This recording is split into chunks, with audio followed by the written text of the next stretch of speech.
100 days. So far, I'm enjoying the job and look forward to the challenges ahead. Today on News and Review, taking over Canada's new government. Hello, I'm Carla Robinson. There's a saying that a week is a long time in politics. It means that a lot can change over the course of a few days. Well, what can happen in 100 days? In May, Stephen Harper's government marked 100 days in power, and they were busy ones. I, Stephen Joseph Harper, do solemnly and sincerely promise and swear. The new Prime Minister came with a to-do list, a sort of menu for his new government, the kind of menu you find in a restaurant. This afternoon we'll be offering Creekside Cab Merlot 2004. It has 5 items, 5 priorities. The first, introduce an Accountability Act. This is a response to the scandals that happened under the Liberal governments and is supposed to restore integrity to government. Next, cut the GST, the goods and services tax, by 1 percentage point. A childcare package that would give parents $100 a month for young children. The Harper government also said it would get tougher on crime and introduce a bill that would stiffen penalties, particularly for gun crimes. The last item, a guarantee to reduce wait times for health care. As for that first item on that menu, the Accountability Act was introduced a week after the opening of Parliament. Simply put, these and other measures will change the way business is done in Ottawa forever. And they will replace the culture of entitlement that took root under the previous government with a culture of accountability. The bill promises a budget officer to help keep track of taxpayers' money, wider access to information, new rules on how political parties raise money. As for items number 2 and 3 from the menu, they were in the government's budget. A cut to the GST from 7% to 6%, and a child care allowance. Speaker, this budget delivers more than twice as much tax relief as new spending. Item 4, the Harper government has introduced a bill to put more criminals behind bars and to keep them there longer. We are changing the focus of the justice system so that serious crime will mean serious time. In Step 1, the legislation includes minimum sentences for serious crimes, and in Step 2, it gets rid of conditional sentences for serious crimes. There hasn't been much so far on the 5th item on the top 5 list, wait times in the healthcare system. It is time to turn a new leaf.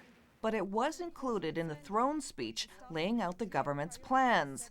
On the day of the speech, Prime Minister Harper sat down to talk about his new job with the CBC's chief correspondent, Peter Mansbridge. What is the biggest challenge that you and the country face right now? You know, Peter, the honest truth is, in a sense, I don't know that. I mean, the biggest immediate challenge we face is obviously making sure we move this country ahead in spite of the fact we have a minority in both the House of Commons and the Senate, making sure that we can nevertheless get our platform adopted, govern effectively, and lead this country in a way at home and abroad that's meaningful.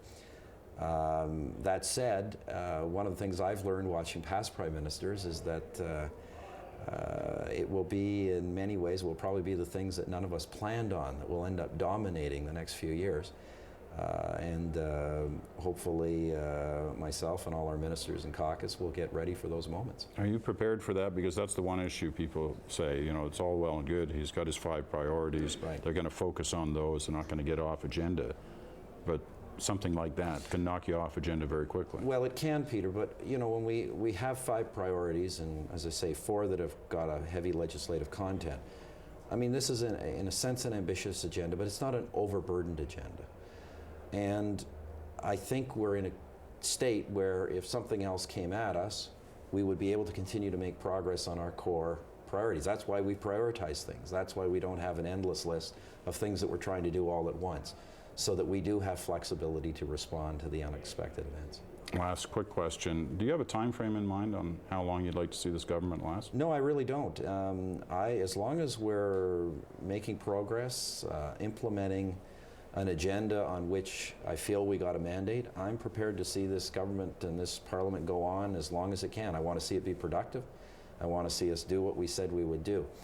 If there comes a point at which parliament's not productive or we feel we need a new mandate for a new agenda, that would be appropriate. But I don't really want this Parliament to end early. I'm enjoying the job. I think the country needs some direction and some change, and that's what we want to stay around here for a while to do. Well, if there's one item not on there as a core priority, but still getting a lot of attention, this is it: Afghanistan. The Canadian mission there is in a new, more dangerous phase. By the end of May, 16 Canadian soldiers and 1 Canadian diplomat had died in Afghanistan since the mission began in 2002. Thumbs up, everybody! Stephen Harper's first foreign trip as Prime Minister was to Afghanistan, and he counts his visit to the base in Kandahar as a highlight of his first 100 days in office. Another big moment in this government's early days, a debate and vote in the House of Commons on extending the mission. We will proceed with another year. It was already a turnaround for the Harper government to agree to hold the debate, but the Conservatives surprised the opposition parties by going one step further, suddenly holding the vote. All those in favor of the motion will please rise. Mr. Harper. Mr. Harper. The result was close, 149 to 145 in favor of keeping Canadian soldiers in Afghanistan until February 2009. Another off-agenda item, softwood lumber, and a trade dispute with the United States that had gone on for decades. At the end of April, Stephen Harper announced a deal to end it. Stable and predictable market access, $4 billion in return duties, provincial flexibility, a long-term deal. This is what Canada wanted. This is what Canada got. This, colleagues, is a good deal for all of us. The U.S. has agreed to provide Canadian producers with unrestricted access under current market conditions. Not everyone was happy with the deal. Some said the Harper government had sold out our lumber industry. And it's a disaster for Canada, for free trade, and the Canadian industry, Mr. Speaker.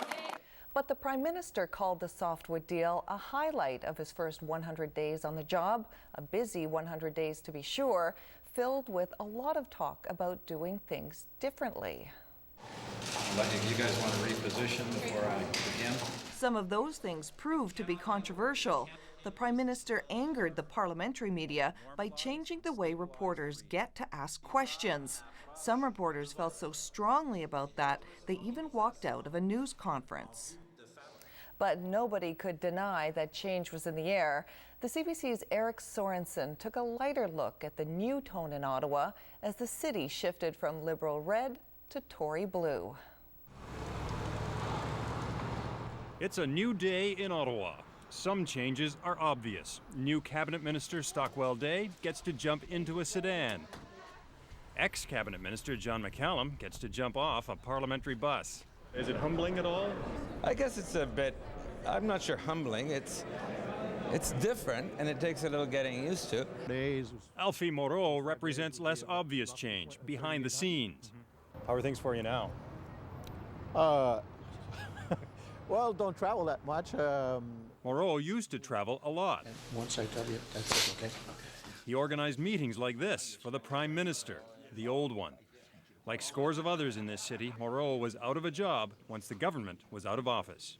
You know, wearing the nice tie and the shirt, and you know, as you see, it's very easy for me now to look, you know, very simple and a weekend guy sort of thing. And that first week was tough because you have nowhere to go.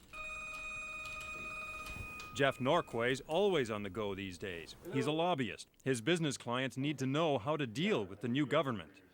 With this government in particular, there's a very different kind of agenda. So what clients want to know is how do my issues fit with that agenda? It can't hurt that Norquay's a conservative who used to work for Stephen Harper, though he won't say it helps. Come on now, you know why you're busy. It's just, you know, my charming personality. You don't have a charming personality? Here's something. Then you'll need the Ottawa Power look. Navy suit, pinstripes, as always. What's different? The ties. Seems Liberal red ties are so 2005. Today we're going, to something a very strong blue. If I trade in all my red ties, can I get a deal on buying blue ones in bulk? He could call it the David Emerson special. That's, at this stage, no, I don't believe so, sir. It seems the sartorial shift does not extend to the RCMP. There will be no blue serge-clad Mounties. The Canadian flag will not be changed during this minority parliament. And another national symbol, I suppose it could go back to a blue logo like it once had. But watch for more subtle changes. This local eatery doesn't offer corn grits, but it does serve chicken cacciatore. Do you get it? Chicken cacciatore? Oh, no, I didn't get it. Sorry. A block away, the change of government created a minor crisis at the Parliament pub. Every dish is named after an MP. Over here we've got Carolyn Parrish, yesterday's news, of course, Sven Robinson. So I The think crisis, every other entree was defeated on election night. Pierre Pettigrew. So about half of them aren't even here anymore on Parliament Hill. This menu's almost a kiss of death. But a new menu is coming. Well, the new one's coming out in around 2 weeks, where it's getting printed as we speak. So Jay Hill, who's gone from opposition to government whip, might yet become an hors d'oeuvre. Well, I think it'd have to be a steak sandwich, I mean, being a redneck from out west. In 2006, voters gave the Liberals a timeout and Conservatives the go-ahead. The thing about Ottawa, change will come again. I'm hopeful that Canadians will go with us in the not-too-distant future. You just don't know how soon. But I'm not ready for the pasture yet, and possibly, I'll come around again and wait for the good times. Eric Sorensen, CBC News, Ottawa. One last point about the Harper government and its first 100 days. It's a minority government. Getting a majority is definitely a priority for the future. Most observers believe the government will wait until the spring of 2007. But in May, Harper warned that an election could come at any time. And that's News in Review. I'm Carla Robinson. Thanks for watching.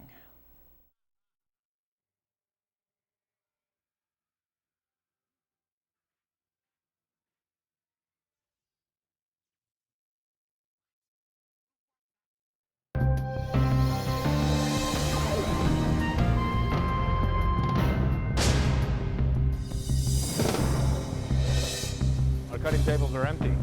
The North American Free Trade Agreement was supposed to bring new jobs to Mexico, but many Mexicans have paid a heavy price. We've now gotten to the point where we have almost 50% of our people are gone. On News in Review today, harsh reality, Mexico's NAFTA problem. Hello, I'm Carla Robinson. 12 years ago, Mexico joined Canada and the United States in the North American Free Trade Agreement. At the time, many Mexicans hoped that NAFTA, as the agreement is known as, would bring new jobs and prosperity to their third world country. But it hasn't worked out that way. Many Mexicans are worse off than before. Some are so desperate they have been flooding across the U.S.-Mexico border looking for work. The CBC's Heather Hiscox looks at the promise of NAFTA and what went wrong. Mexico's Caribbean Sea entices in aquamarine. The bathing suits many of these tourists wear, they were sold in stores in Canada or the United States, but they were made in factories in Mexico, factories that mean precious jobs. Those are the fruits of NAFTA. Rosario Chacon sees its failings in the people who show up at her market stall. They try to peddle handmade clothing to earn a few pesos because their factories have closed. We see them every week, she says. The only money they have in their pocket is bus fare, and sometimes they only earn enough to buy a meal and bus fare home. Such is the uneven legacy for Mexico of NAFTA. When it was signed 12 years ago, the accord represented a seismic economic shift. Two first world economies merging with a third world nation. Vowing integration on every level would reduce the development divide. And there were early successes. North American manufacturers flocked to find cheap labor. Foreign investment flooded in and exports rose threefold. But the benefits haven't trickled down. The average Mexican has fallen behind. And now the pressing questions are why and what can be done. In the beginning, there was promise. A few hours from Cancun, near Yucatan's northern shore, the people of Mérida bounded onto the NAFTA bandwagon. They had the ways and means to lure investment, a long tradition of hand stitching and garment making, and a port nearby to speed their goods to the American market. By 1998, Mexico was the top apparel exporter to the U.S., and Yucatan's industry was the engine of that boom. Adolfo Peniche is always busy, always bustling, just like his factory. His cut-and-sew operation churns out hospital uniforms and polo shirts. ¿Qué pasa contigo? ¿Qué pasa? ¿Todo bien? NAFTA had barely come into effect, and he was barely out of school when his father asked him to take over one tiny garment factory with a tiny American business. Under NAFTA, one quickly became 5. Big difference. Before NAFTA, I mean, we had production going, we were exporting to the US, but it was more like a push strategy. We were trying to push the product into the US. After NAFTA, companies started to come. And the company just grew from a lot of demand from the US. But almost as quickly, there were signs of trouble. We had to close down a factory in 2003 for an American company that had to shift its production to Haiti, which has a lower, very lower labor rate compared to Mexico. Haiti, the Dominican Republic, Honduras. The low-wage competition came from all sides, but none greater than from across the Pacific, China. Here, the weekly wage is $70 tops. In China, it would be about a third less. China is fast becoming the world's factory floor. Now, even in Mexico, it's cheaper to buy Chinese imports. Tan seria que hoy día es el segundo proveedor de los Estados Unidos, del cual México era el proveedor tradicional de productos intermedios. Raúl Vela is a professor of economics at the University of Yucatan. He explains why Mexico has lagged behind. Por la capacidad productiva en México, nuestras fortalezas económicas están reducidas, son menos en términos de salarios, en términos de tecnología, en términos de generación de productos innovadores. Our cutting tables are empty. And you can notice by, you see what you're going to have in your plant is according to the work that you have on the table. That's worry, the tone in Jess Dalton's voice, frustration, the look on his face. Dalton is the Mexican-born general manager of Penco, which used to produce woven garments like slacks for big-name retailers like The Gap and Liz Claiborne. Used to, but no longer. We've now gotten to the point where we have almost 50% of our people are gone. I mean, if you look at our plant, this was full. At its peak, the company had 8 production lines going. Now there are 3. A workforce of 800 has been pared to 360. This is our denim area, which unfortunately you're going to see. It's sort of the cemetery at the present time. All lost to China. At first, I always kept them believing it's not going to work. It's not going to happen. I just don't believe that everybody knows how to sew in China. When I started seeing that, sure enough, I'm not getting the orders. I'm just not getting them. It's very depressing. I guess more people do know how to sew in China than I thought. Even the workers who still have jobs have little to do. Dulce Tun used to sew 500 pieces a day. Now it's more like 150. There's not a lot of work, she says. I'd like to be busier because then I can earn more bonus money. In Mérida, there are glimpses of what NAFTA was supposed to bring to everyone. Big box stores, big cars, big money.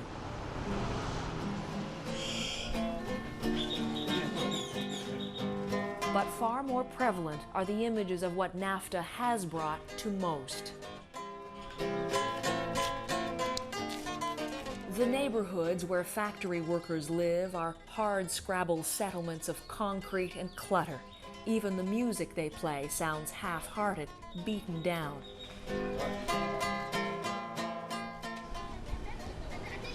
This Mexico is still third world. The standard of living is lower now than in 1993. The economy hasn't grown fast enough to generate jobs for the fast-growing workforce. So people leave and head north by the hundreds of thousands each year. Illegal immigration to the U.S. is twice what it was before NAFTA.